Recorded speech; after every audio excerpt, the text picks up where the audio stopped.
मोदी जी भी हमारे बोलते थे झुग्गी की जगह घर, और जहाँ कर्जे कर दिया हमें बेघर। भाई मेरा फल का काम है भाई, मैं फल भी नहीं लगा सकता भाई, घर वर सब टूटा पड़ा, तो कहाँ जाए बेटे भाई। 3 दिन से खाना तक भी नहीं खाया। 20-25 हजार रेंट मांग रहे हैं उनका। अच्छा 20-25 हजार रुपए किराए बताए जा रहे हैं। 20 हजार पे 20 इसमें कहाँ से 12 हजार की नौकरी करने वाला इंसान कहाँ से इतना रेंट भर देगा? क्या बच्चों को खिलाएगा? तोड़ना है सारा तोड़ो ना, अमीर का भी तोड़ो, गरीब का भी तोड़ो, सबका तोड़ो, समझ में भी आता है बड़े भाई। हमारे घर के ठीक सामने जो MDF मॉल बन रहा है, वहाँ पर दुर्गा बस्ती हुआ करती थी आज से 20 साल पहले। जब वो टूटी थी, कांग्रेस ने उनको पहले घर दिए थे, उसके बाद उनके घर तोड़े गए थे। और बीजेपी गवर्नमेंट ने एक लगा लो कि इस तरीके का व्यवहार करा है कि कुछ समझ में नहीं आ रहा कि लोगों की ज़िंदगी और क्या होगा।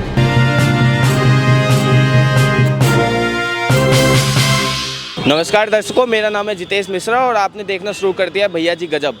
इस वक्त मैं मौजूद हूँ सिविल लाइंस के खाबिर बाईपास इलाके में, और यहाँ पे आप मेरे पीछे एक मंजर देख सकते हैं कि यहाँ पे सब कुछ टूटा हुआ है।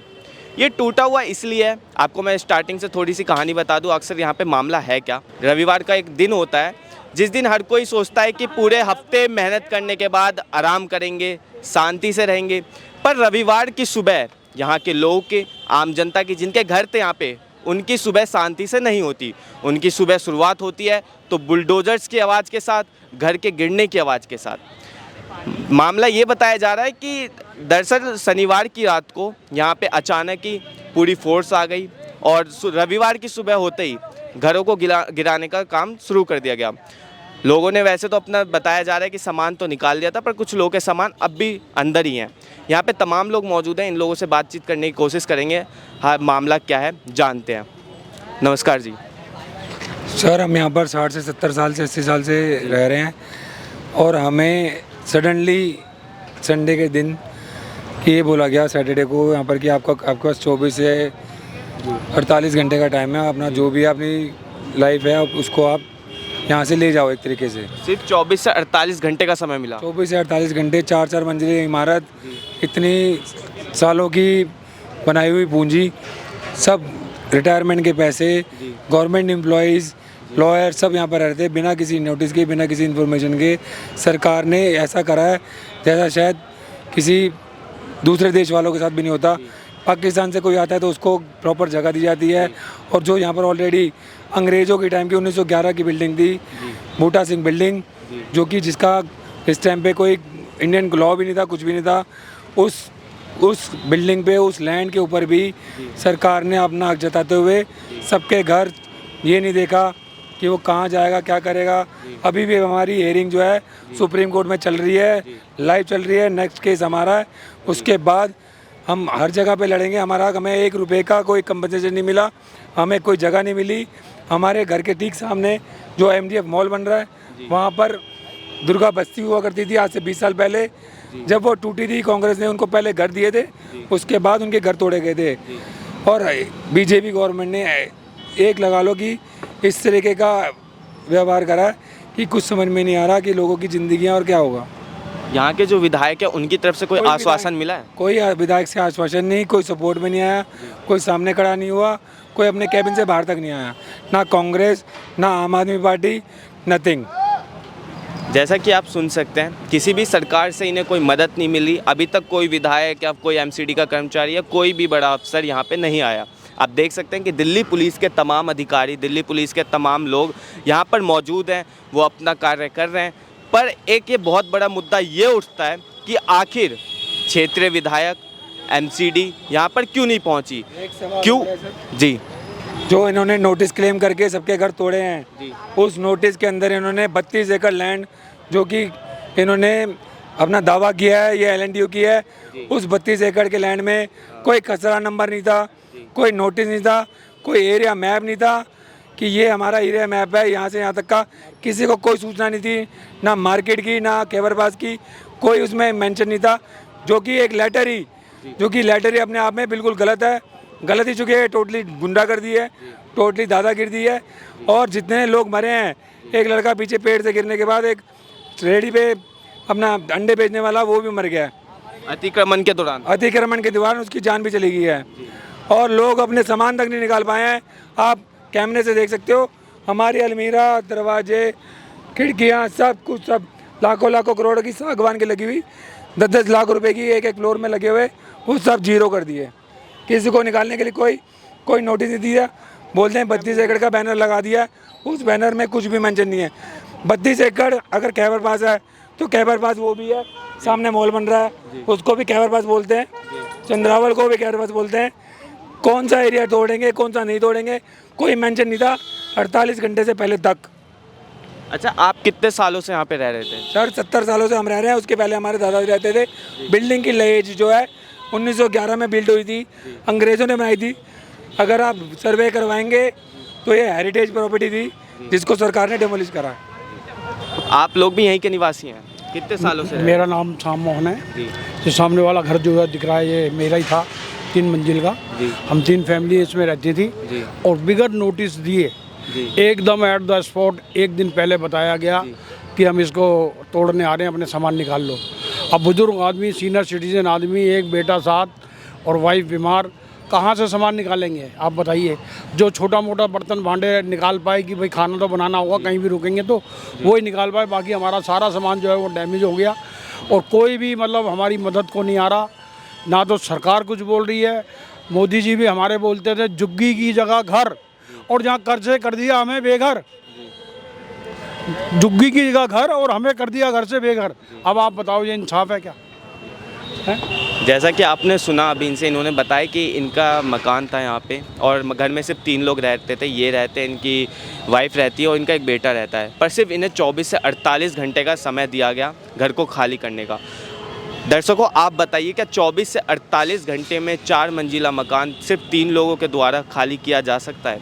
और अगले दिन भी वेट नहीं गया, कोई टाइम नहीं दिया गया, इन्हें कोई आश्वासन नहीं दिया गया। अभी मेरी बात हुई, उन्होंने बताया कि 32 एकड़ का वो लगा दिया गया है, आश्वासन सिर्फ इतना दे दिया गया 32 एकड़ की ज़मीन मिलेगी, पर कहाँ मिलेगी, क्या मिलेगी, कुछ नहीं पता चल रहा। इसके अलावा ये भी बताया गया है कि आप सामने देख रहे हैं, मैं अपने कैमरामैन से रिक्वेस्ट करूँगा सामने जगह दिखाएँ।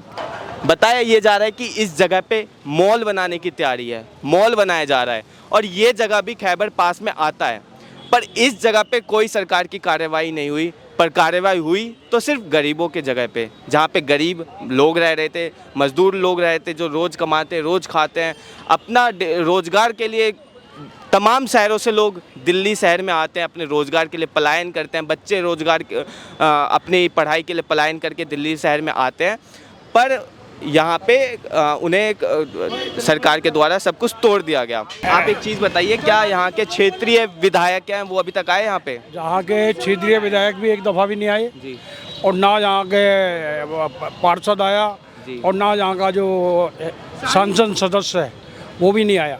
वो सिर्फ फ़ोन, जिस दिन से कार्रवाई शुरू हुई है वो काटते चले जा रहे हैं, फ़ोन जो काटते चले जा रहे हैं।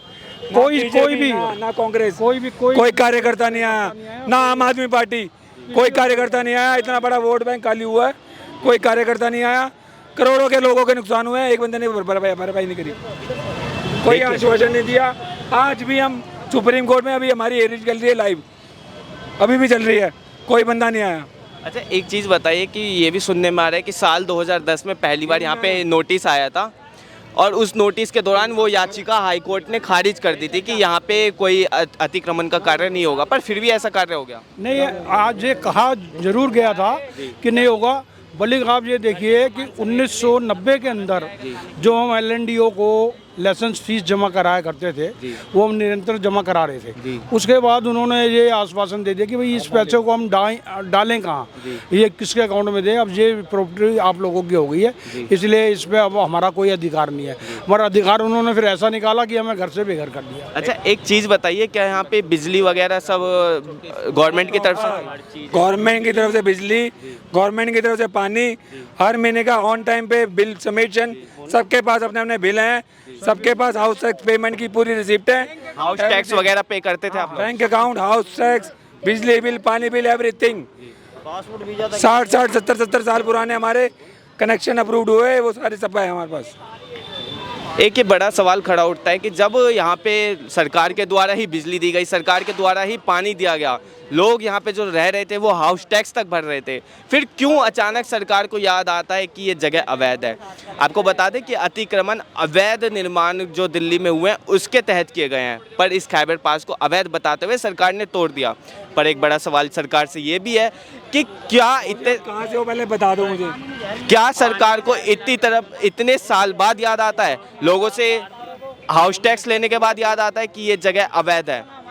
बचपना निकल गया, हमारी पुस्तक की चौथी पीढ़ी है साहब हमारी यहाँ पे, पूरा बचपना निकल गया, ऐसे कैसे छोड़ दे? आप बताओ, ना सर छुपाने के लिए जगह दी जा रही, ना कुछ भी। आते 24 घंटे का टाइम देते, खाली कर दो, वीरवार को अलाउंसमेंट करते, शुक्रवार को खाली करके शनिवार को लोडर चला रहे हैं। ये हर एक बार ऐसा करते हैं, शनिवार इतवार कोर्ट बंद रहते हैं, कहीं जाने नहीं देते। ये बताओ कैसे छोड़ देंगे हम, कहाँ जाएँ? अभी आप लोग का जो सामान है, या आप लोग कहाँ शिफ्ट हुए हैं? सामान कहीं नहीं साहब, बाहर ही रखा है। आप चलो दिखाते हैं, बाहर रोड पे रखा है सामान, 84 लाइन में, ऐसे दिल के अंदर जगह दिखा। हाँ जी, मेन रोड से बिल्कुल थाने के जस्ट बगल में है। अच्छा। बिल्कुल सामान ऐसा पानी बरस रहा, सारा छोटे छोटे बच्चे सब क्या करें, गला दबा दें उनका हम, ना उनकी पढ़ाई करा सकते, परवरिश करने लायक भी नहीं बचे हम तो। जब सर पे छाती उड़ गई, रोडों पे भीख मांगेंगे हमारे बच्चे तो। आप दिल्ली में किसी और शहर से आए हुए हैं? नहीं साहब, हमारी बचपन ही यहीं से है? बिल्कुल, हमारी तीसरी पीढ़ी है, मेरे लड़का भी हो गया, चौथी पीढ़ी हमारी यहाँ। आप बताओ साहब कैसे चले जाएंगे यहाँ से? जो सरकार की कोई इंसाफी हमारे साथ, कोई इंसाफ नहीं कर रही है हमारे साथ। जैसा कि आप सुन सकते हैं कि यहाँ पे इन्होंने बताया कि इनकी चौथी पीढ़ी, ये तीसरी पीढ़ी है यहाँ पे, चौथी पीढ़ी भी अब यहाँ पे रहना शुरू कर देती है। क्या आखिर ऐसी बात थी, क्या ऐसी चीज़ थी, क्यों सरकार ने खैबर पास के जो मॉल बन रहा है इस इलाके में ना कार्रवाई करके इसी इलाके में कार्रवाई की? मैं अपने कैमरामैन से रिक्वेस्ट करूँगा वो दिखाएं कि किस तरह से लोग यहाँ पे अपने सामान को निकाल रहे हैं, अपना सामान ढूंढ रहे हैं। अभी भी इस अतिक्रमण के अंदर लोग अभी भी मेहनत लगातार कर रहे हैं। तमाम मजदूर यहाँ पे रहने वाले लोग हैं, वो अपना सामान ढूंढ रहे हैं आज भी इस अतिक्रमण के अंदर। सरकार की तरफ से सिर्फ 24 से 48 घंटे का समय दिया गया था कि अपना सामान निकाल लें, पर 24 से 48 घंटे का समय बिल्कुल इनफ नहीं था इन लोगों के लिए। जानते हैं आगे, जहाँ पे इन्होंने बताया कि इनके सामान वगैरह रखे हुए हैं, छोटे छोटे बच्चे मौजूद हैं वहाँ पे। आपको बता दें दिल्ली में इस वक्त मानसून चरम सीमा पे अपनी, थोड़ी सी बारिश में दिल्ली एकदम समुद्र बन जाती है। ऐसे में इनका सामान रोड पे, इनके बच्चे रोड पे, इनके घर वाले रोड पे हैं। क्या सरकार इनकी कोई मदद करेगी भी नहीं करेगी? क्या सरकार के द्वारा इनकी तरफ से इनको कोई कंपनसेशन मिलेगा नहीं मिलेगा? ये एक बहुत बड़ा सवाल उठता है। और इनको इनकी हक की जगह जहाँ पे ये रह सके, सुख से चैन से अपने बच्चे पाल सकें, वो कब मिलेगी? ये एक बहुत बड़ा सवाल उठता है सरकार से। ये घर खाली करने में ट्रक उनके टांगों पे चढ़ गए, दोनों पैर खराब हो गए, दोनों टांगे टूट गई हैं, ट्रक चढ़ गया। हाँ, ये देखो ये हाल है। गरीब इंसान अब हॉस्पिटल से आए हैं, अमीर आदमी तो इनको रोड पे लेके बैठे हुए हैं। सारा तोड़ो ना, अमीर का भी तोड़ो, गरीब का भी तोड़ो, सबका तोड़ो, समझ में भी आता है बड़े भाई। यहाँ बताओ, देखो माता जी का क्या हाल हो रखा है बड़े भाई, बताओ क्या करे बड़े भाई, देख रहे हो क्या करे? बताओ मेरी माँ का हाल बताओ, इस हाल में क्या जाए बड़े भाई लेके मेरी माँ को? बताओ आराम से। आप देख सकते हैं कि कैसे अतिक्रमण के दौरान माता जी के ऊपर दोनों टांगों पे ट्रक चढ़ गया, जिस कारण दिक्कत हुई। आप कितने साल से रह रही हैं यहाँ पे? हमें तो, हमारे तो दादा परदादा बहुत साल से रह रहे हैं, 70-80 साल से रह रहे हैं। हमारे तो 4 पीढ़ी हो गई यहाँ रहते रहते। अच्छा, आप लोगों को अभी तक कोई मुआवजे की बात की गई है किसी से? नहीं, कुछ भी नहीं, कुछ भी नहीं, भूखे प्यासे पड़े रहे, किसी ने पानी तक की नहीं पूछा। इतनी आर्मी, इतनी पुलिस थी, लेकिन किसी ने ये नहीं पूछा कि तुम भूखे प्यासे घर से बेघर पड़े हो तो कोई एक पानी की क्या वो होती है, पानी तक नहीं पूछा, भूखे प्यासे यूं ही पड़े रहे घर के बाहर। सबको पानी दिया जा रहा है, हम लोग को तो कुछ पानी भी नहीं दिया जा रहा भाई। कहाँ से पानी आनी पिए, कहाँ से खाना खाए बड़े भाई? चुनाव के दौरान यहाँ पे तमाम नेता आए होंगे आप लोगों से वोट हाथ पाँव जोड़ने आ गए थे, हाथ पाँव ये कर दो वो कर दो, हम अभी कोई आया? अभी कोई नहीं आया, वो तो कोई देखने भी नहीं आया भाई। यहाँ पर कोई नहीं आया मेरे भाई, जिसको वोट दिया यहाँ पर कोई झाका तक नहीं है, कोई देखने तक नहीं आया, बिल्कुल भी नहीं झाका भाई यहाँ पर। अब जो भी आएगा चप्पलों से पिटेगा यहाँ पर भाई। वोट का के लेंगे वो, वोट किस बात के लेंगे वो भाई? किसी बात की भी नहीं। बताओ आप, वोट लेने के लिए पहले आ जाते हैं सरकार, फिर उसके बाद में बोलते हैं तोड़ो फोड़ो, ये आर्मी की जगह के दिल्ली जल बोर्ड की जगह, किसकी जगह? आप काम क्या करते हैं? भाई मेरा फल का काम है भाई, मैं फल भी नहीं लगा सकता भाई, घर वार सब टूटा पड़ा, तो कहाँ जाए बड़े भाई? 3 दिन से खाना तक भी नहीं खाया है। जैसा कि आप देख सकते हैं, बना है मेरे भाई, काम पे जा रहे थे मेरे भाई, काम भी छूट गया हमारा घर के चक्कर में, घरों के चक्कर में लोग के भाई काम भी छूट। जैसा कि आप देख सकते हैं कि यहाँ पे तमाम लोग अपना सामान निकाल रहे हैं, तमाम लोगों को दिक्कतों की सामना करना पड़ रहा है। जैसे अम्मा को देखो क्या हाल हुआ है टेम्पू चढ़ के, हैं किस को क्या देखा जाएगा? कर रहे हैं, कल के बाद पूरा सफर कर देंगे तो कहाँ जाएंगे बड़े भाई इंसान यार? पूरा मौजूद टीला भी सफा कर रहे हैं, चंद्रावली कर रहे हैं। अच्छा एक चीज़ बताइए, पेपर चल रहा है बच्चों के पेपर चल रहा है, 4 दिन हो गए बच्चे स्कूल नहीं गए। बतलाओ क्या पढ़ाए लिखाए बच्चों को? हमारे सामान सामने मॉल बन रहा है, उस पे कार्रवाई क्यों सामान अब हमें क्या पता कहाँ कार्रवाई करें? हम अनपढ़ लोग, हम बतलाओ। क्या सरकार की कार्रवाई सिर्फ गरीबों पे ही होती है? हाँ भाई, गरीबों को लूट रहा है, अमीरों पे भी तो पैसे वालों को कहाँ लूटेंगे वो? गरीब पे दबदबा चल जाता है। इन्होंने जो करा बहुत गलत करा। कम से कम हजारों लोग की तादाद में बेघर हो गए।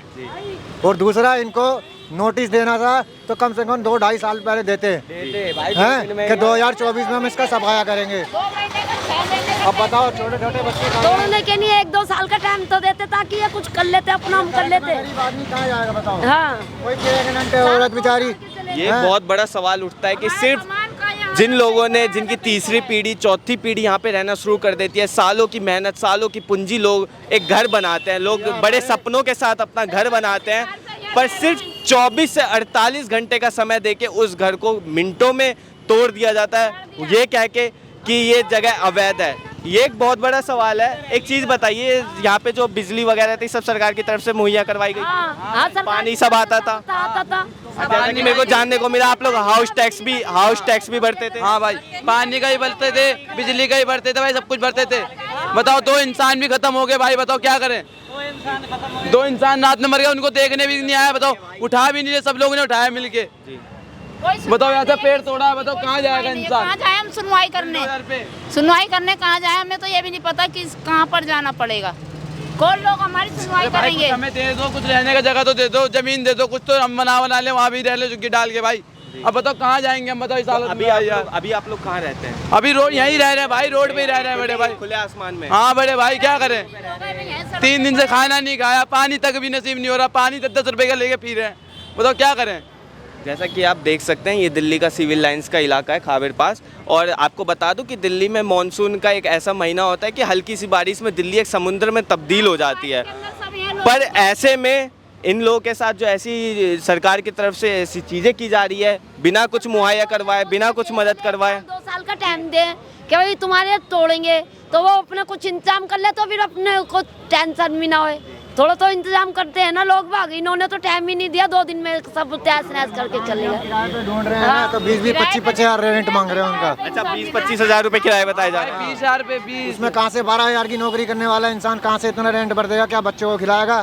क्या अपने स्कूल में ड्यूटी जाने के लिए किराया भाड़े का इंतजाम करेगा? स्कूल होगा ना, गरीब के लोग बच्चे पढ़ेंगे ना, अमीरों के बच्चे पढ़ेंगे ने। अरे तोड़े कौन तो सारा पढ़ेंगे तोड़ो ना, सुसरे? सिविल लाइन में तोड़ो, सब तोड़ो तो टूट भी जाए, कोई वैसे दिक्कत कहते नहीं हैं है। बच्चों को पढ़ाओ। देख बच्चों सकते हैं को आप कि यहाँ पे तमाम लोगों को बहुत सी समस्याओं का सामना करना पड़ रहा है, यहाँ के निवासियों को जो काफ़ी टाइम से रह रहे थे, पर सरकार से कोई मदद नहीं मिल रही। इन्हें अभी तक कोई कंपनसेशन का वादा नहीं किया गया, कोई जगह नहीं दी गई। यहाँ के क्षेत्रीय विधायक अभी तक यहाँ पे मौजूद नहीं है, इन लोगों से अभी तक बात नहीं की। पर जैसा कि इन लोगों से बात हुई, इन्होंने बताया कि वोट के टाइम पे हर पार्टी का नेता यहाँ पे आया था, पर आज जब ये लोग मुश्किल में, तो किसी पार्टी के नेता ने इनकी तरफ एक पल मुड़ के नहीं देखा, इनकी तरफ, इन मासूम लोगों की चेहरे तक को नहीं देखा। तमाम लोग यहाँ पे मुसीबतों में, आपने भी देखा जैसे कि। और इसके अलावा इन्होंने बताया कि 2 लोगों की मृत्यु हो चुकी है यहाँ पे। अम्मा का आपने हाल देखा, माताजी का दोनों पैर टूट चुका है, बताया जा रहा है अतिक्रमण के ट्रक के दौरान सर में चोट आई है उनके। इस खबर पर आप अपनी राय हमें ज़रूर दें। मैं जितेश मिश्रा, कैमरामैन प्रदीप झा के साथ।